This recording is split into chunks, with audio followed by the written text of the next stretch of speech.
اب مہدی کے متعلق پیارے رسول صلی اللہ علیہ وسلم نے کتنی روایات میں بات بیان فرمائی ہے کہ آپ نے کہا کہ المہدی منی، مہدی مجھ سے ہوں گے، المہدی من عطرتی من ولد فاطمہ، مہدی علیہ الصلوۃ والسلام میرے نسل سے مجھ سے ہوں گے، اور فاطمہ علیہ الصلوۃ والسلام، فاطمہ رضی اللہ تعالیٰ عنہ کی اولاد میں سے ہوں گے۔ سنن ابو داؤد میں 4283 8485 اس طریقے سے پڑھ لیجیے، سنن ابن ماجہ میں، ترمذی میں بھی 223031 اس طریقے سے قریب پڑھے، اور ساری روایات یہ کیا ہے انشاءاللہ سب قابل قبول ہے، صحیح اور حسن درجے کی ہے۔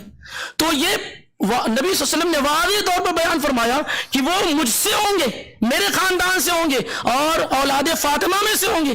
ایک شخص ہندوستان میں پیدا ہوتا ہے جس کا جو سلسلہ نسب بھی 2-4 سے آگے نہیں بڑھتا، وہ کہتا ہے کہ میں اس سے ہوں، اور آپ اسے قبول کر لیتے ہیں۔ پھر نبی علیہ الصلوۃ والسلام نے کہا کہ جو ہے دنیا ختم نہیں ہوگی، اگر دنیا کا ایک دن بھی باقی رہ جائے، لو یبقى من الدنیا الا یوم، اگر دنیا کا ایک دن بھی باقی رہ جائے گا تو لطولہ اللہ ذلک اليوم حتی یبعث فیہ رجلا منی او من اہل بیتی، اگر دنیا کا ایک دن باقی رہ جائے گا، نہیں ایک دن بھی باقی ہوگا قیامت آنے میں، تو اللہ تعالیٰ اس دن کو لمبا کر دے گا، اتنا لمبا کر دے گا کہ اللہ تعالیٰ مجھ سے، میرے اہل بیت سے ایک آدمی کو بھیجے گا جو لوگوں کی اصلاح کرے گا، اور جو ہے جس کے ذریعے سے اللہ تعالیٰ ظلم و ستم کو ختم کر دے گا، اور زمین کو وہ کیا ہے امن و انصاف سے بھر دیں گے۔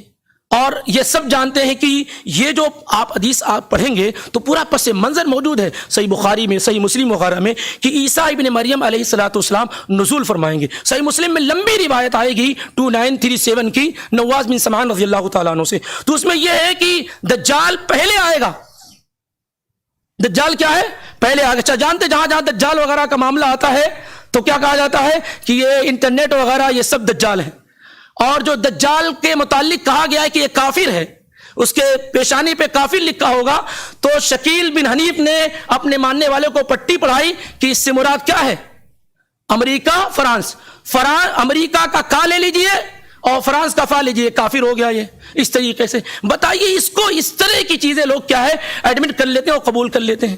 پھر یہ کہ مہدی کے بارے میں نبی علیہ الصلوۃ والسلام نے کہا، سنن ابو داؤد میں واضح روایت میں، یملکو 7 سنین، 7 سال حکومت کریں گے۔ یہ آدمی چھپا ہوا ہے، باہر نہیں آتا ہے، یہ آدمی چھپا ہوا باہر، وہ حکومت کریں گے، اور اللہ تعالیٰ ان کی حکومت میں امن و انصاف کو بڑھ دی، اتنا زیادہ مال اور فراوانی ہوگی کہ ایک پوری جماعت ایک جو ہے رمان بیٹھ کر کھائے گی انار، ختم نہیں ہوگا، خوب امن و امان ہوگا، خوب خوشحالی ہوگی۔ اور یہ جہاں رہتے ہیں شکیل بن حنیف، آپ وہاں ہندوستان کی رپورٹ پڑھیے، سب سے زیادہ کسان سوسائڈ اور خودکشی وہیں کرتے ہیں، اورنگ آباد وغیرہ میں۔ یہ صورتحال یعنی جو چیزیں، تو عیسیٰ علیہ الصلوۃ والسلام جو ہے یہ اتریں گے، اور اتنی کلیئرٹی کے ساتھ بیان کیا گیا۔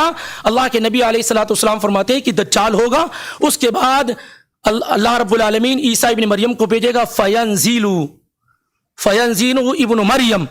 ابن مریم یعنی عیسیٰ علیہ الصلوۃ والسلام اتریں گے عند المنارۃ البیضاء، شرقیہ دمشق کے جو مشرقی جو مینارے ہیں وہاں اتریں گے، اور کیفیت کیا ہوگی؟ واضعاً کفیہ علی اجنحۃ ملکین، 2 فرشتے ہوں گے اور فرشتوں کے دونوں بازو پر ہاتھ رکھے ہوئے یوں اتریں گے، یہ صحیح مسلم کی روایت ہے۔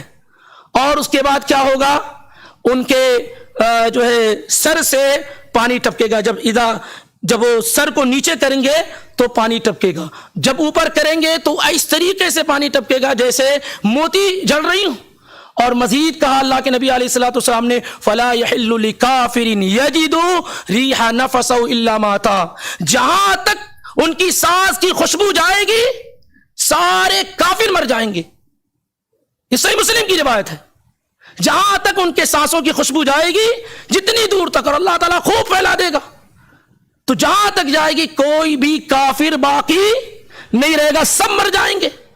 اور جہاں تک ان کی نگاہ جائے گی وہاں تک کیا ہے ان کی نفس، ان کی سانس جائے گی، اور سارے کے سارے کافر کیا ہے ختم ہو جائیں گے۔ صحیح مسلم کے اندر روایت موجود ہے۔ بخاری اور مسلم میں پھر یہ کہ وہ جو ہے صلیب کو توڑ دیں گے، خنزیر کو قتل کریں گے، اور فیطلبہ حتی یدرکہ بباب لد، دجال کو ڈھونڈیں گے، تلاش کریں گے، یہاں تک کہ فلسطین میں باب لد میں اس کو پائیں گے، فیقتلہ، اور دجال کو وہ قتل کریں گے۔ سب سے پہلا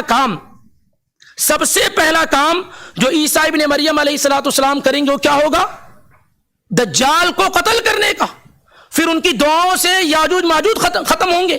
اور روایات میں اور تفصیل بیان کی گئی صحیح مسلم وغیرہ میں کہ جب اتریں گے تو صبح کا وقت ہوگا، جب وہ نزول فرمائیں گے تو صبح کا وقت ہوگا۔ فیقول امیرہم تعال صلی، تو اس زمانے میں جو امیر ہوں گے، جو مہدی ہوں گے، دوسری روایت میں اس کی صراحت کی گئی، وہ کہیں گے آئیے ہمیں نماز پڑھائیے، جیسے کہ مسند الحارث وغیرہ کے اندر موجود ہے۔ تو عیسیٰ علیہ السلام مہدی سے کہیں گے کہ آپ کے لیے اقامت کہہ دی گئی، اس لیے آپ نماز پڑھائیے، اس لیے آپ کیا ہے نماز پڑھائیے، اور عیسیٰ علیہ السلام ان کے پیچھے کیا ہے نماز ادا کریں گے۔ مزید یہ کہ آپ صلی اللہ علیہ وسلم نے مہدی کے بارے میں کیا کہا کہ ان کا نام میرے نام پر ہوگا، سنن ابن ماجہ میں، ابو داؤد میں اور حدیث کی دیگر کتابوں میں موجود ہے کہ ان کا نام میرے نام پہ اور ان کے والد کا نام میرے والد کے نام پر ہوگا۔ اور یہ بھی نہیں ہے کہ پہلے سے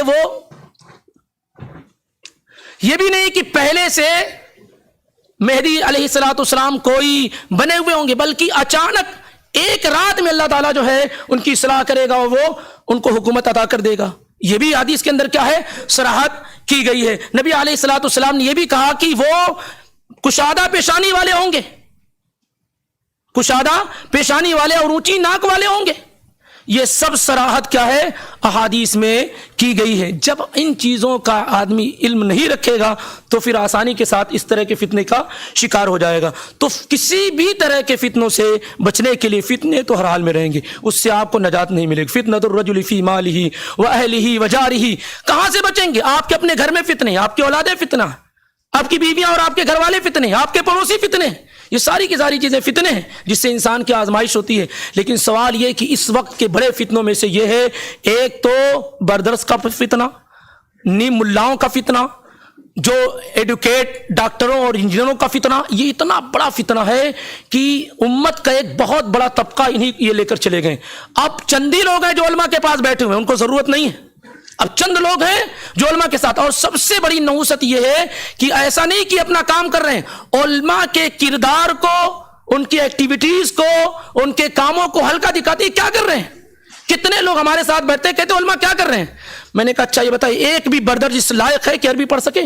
ایک بھی آدمی اس لائق ہے کہ وہ عربی پڑھ سکے؟ قرآن اور سنت تو حدیث جو ہے عربی زبان میں ہے، یہ کہاں سے بول رہے ہیں؟ یہ جو بول رہے ہیں کہاں سے بول رہے ہیں؟ یہ تو آج بھی اس لائق نہیں ہے کہ کچھ پڑھ سکیں۔ ایک صاحب ہوتے ہیں، سب لوگ جانتے ہوں گے، سنا بھی ہوگا، کہ قسم کا کفارہ بیان کر رہے تھے تو آیت میں جو خلل اور غلطی کی وہ ٹھیک ہے، وہ تو دور کی بات ہے، فکفارتہ کی جگہ پہ کہا فکفرتہ۔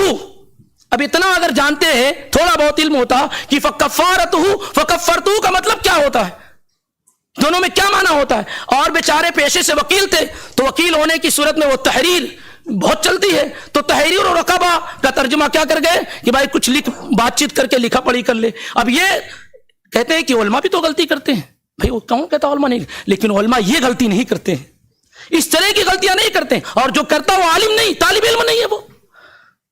تو تحریر و رقبہ کوئی عالم آدمی جو ہوگا طالب علموں کو جانتا ہوگا، لیکن آپ آگے میدان میں۔ کسی نے پوچھا کہ بھائی کورونا کے زمانے میں جو ہے لوگوں کی خدمت کر رہے ہیں، خدمت خلق کر رہے ہیں، کافی تکان ہو جاتی ہے، پریشانی ہو جاتی، کیا روزہ رکھنا ضروری؟ کہا نہیں ضروری ہے، یہ خدمت خلق ہے، اور بڑے چینل سے کہا گیا اس کو، بڑے چینل سے اس کو کہا گیا۔ کیا یہ سب فتنے اگر مٹائے نہیں جائیں گے، ختم نہیں، اگر کوئی آدمی بولتا ہے تو کہتے ہیں یہ لوگ جلتے ہیں۔ یہ اس زمانے کے بڑے فتنوں میں سے جو دین کے نام پہ ہو رہا ہے، یہ سب سے بڑا معاملہ یہ ہے کہ اصل مصدر جو علماء ہیں جن سے کتاب و سنت کا علم سیکھنا ہے، اس کو آپ سائیڈ میں کر کر کے ان لوگوں سے جو چند کتابیں پڑھ کر آتے ہیں اور آپ کو علم دینا شروع کر دیتے ہیں۔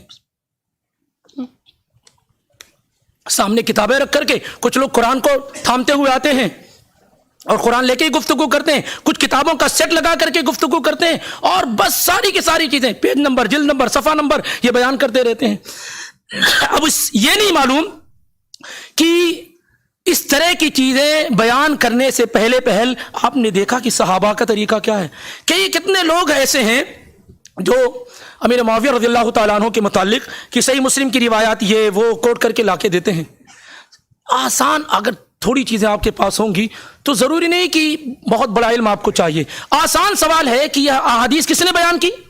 صحابہ سے آپ نے سنی, صحابہ نے بیان کیا اس کو. تو کیا اس بنیاد پر, ان احادیث کی بنیاد پر جو اسٹیٹمنٹ آپ صحابہ کے متعلق کر رہے ہیں, کیا کسی صحابی نے اس کو کیا؟ آپ جو امیر معاویہ رضی اللہ یا دیگر صحابہ کے متعلق کہہ رہے ہیں, ان احادیث کو آپ تک پہنچانے والے کون ہیں؟ تو نبی علیہ الصلوۃ والسلام کی ان احادیث کا معنی اور مفہوم آپ زیادہ سمجھتے ہیں یا وہ زیادہ سمجھ چکے ہیں؟ انہوں نے تو نفرت نہیں کی ان احادیث کی بنیاد پر, آپ ان احادیث کی بنیاد پر نفرت کرتے ہیں, ان کے خلاف جو ہے تبرہ کرتے ہیں. تو اس وجہ سے کہ آپ دین کو صحیح طریقے سے سمجھنے کی صلاحیت نہیں رکھتے ہیں. اور یہ بہت بڑی چیز ہے جس کی طرف ہماری اور آپ کی توجہ ہونی چاہیے کہ لوگوں کو علماء سے جوڑنے کی کوشش کی جائے. جو کتاب و سنت کے علماء ہیں, علماء ربانین ہیں, ان سے جوڑنے کی کوشش کی جائے.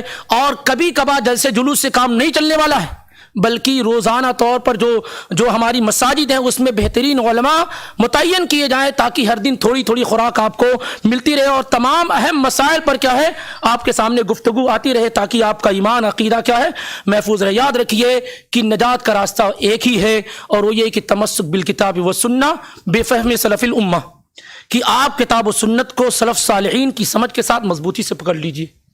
وگرنہ اس وقت نقصان یہ نہیں کہ آپ کی دنیا لوٹ گئی, بہت سارے لوگ لوٹ رہے ہیں. کوئی آپ کی زمین بے ایمانی کر رہا ہے, کوئی آپ کی دکان بے ایمانی کر لیا, کوئی آپ کی گاڑی چوری کر لیا. یہ سب چھوٹی چیزیں ہیں. مسئلہ یہ جس کی طرف اللہ کے پیغمبر نے اشارہ کیا ہے کہ ایک آدمی صبح میں مومن شام میں کافر, شام میں مومن صبح میں کافر. یہ وہی لوگ ہیں جو ایک لمحے میں اگر یہ مان لیتے ہیں کہ شکیل بن حنیف کیا ہے, یہی مہدی ہے, یہی عیسیٰ ہے, کیا اس کا ایمان کا کچھ حصہ باقی رہ پائے گا؟ جو آدمی یہ کہتا ہے کہ عیسیٰ علیہ الصلوۃ والسلام فوت ہو چکے, اب آنے والے نہیں اتریں گے اب وہ, تو کیا وہ اس کا ایمان باقی رہ گیا؟ میرے بھائی, میرے ساتھی, میرے عزیز, اس لیے ان چیزوں کی طرف جو ہے ہمیں اور آپ کو بڑی توجہ دینے کی ضرورت ہے. اور آپ کتاب و سنت کا علم حاصل کیجیے, بنیادی جو چیزیں ہیں اس کو سیکھنے کی کوشش کیجیے, عقیدے اور منہج کی جو چیزیں ہیں اس کو جاننے کی کوشش کیجیے. جہاں بھی آپ رہتے ہیں, آپ جس علاقے میں رہتے ہیں, وہاں جو علماء ربانین ہیں ان سے جڑ جائیے تاکہ آپ کا ایمان محفوظ رہے. اس زمانے میں سب سے اہم چیز اپنے ایمان کی حفاظت کرنا ہے, کیونکہ گھر گھر میں فتنے دوڑے ہوئے ہیں. ضروری نہیں کہ آپ باہر جائیں, گھر میں بیٹھے بیٹھے میں کتنے ایسے لوگوں کو جانتا ہوں جو گھر سے باہر نماز کے لیے بھی نہیں نکلتے, لیکن گھر میں رہتے ہوئے اہل حدیث تھے اور بدل گئے, فتین ہو گئے, کہیں نہیں نکلے, وہ گھر سے باہر کہیں نہیں گئے, لیکن گھر میں بیٹھے بیٹھے کیا ہے وہ یہ یوٹیوب اور فیس بک وغیرہ کے ذریعے سے اپنا دین اور عقیدہ کیا ہے خراب کر لیا. اللہ تعالیٰ سے دعا کرتے ہیں کہ اللہ تعالیٰ مجھے اور آپ کو صحیح سمجھ عطا فرمائے, ہم اللہ کے دین سے, نبی کی سنتوں سے, صحابہ کے طریقے سے ہم قریب ہوں اور ان علماء سے جڑیں جن کو علماء ربانین کہا جاتا ہے, جو کتاب و سنت کے مطابق گفتگو کرتے ہیں, جن کا مقصد اللہ کے دین کی سربلندی ہے, جن کا مقصد شہرت, ریاکاری اور پاپولرٹی یہ نہیں ہے. اور ان علماء سے قریب ہوئیے جو حق بیان کرتے ہیں, جو یہ نہیں کہتے کہ بھائی یہ بھی ہمارے فالوورز ہیں, اگر ان کے خلاف بول دیں گے تو یہ ہم سے بدک جائیں گے. یہ علماء کا طریقہ کبھی نہیں رہا ہے. وہ حق بیان کرتا ہے, حق کو اچھے انداز میں پیش کرتا ہے, چاہے اس کے فالوورز گھٹیں یا بڑھیں. اس لیے قیامت کے دن کتنے انبیاء ایسے آئیں گے جس کے ایک بھی فالوور نہیں ہوں گے.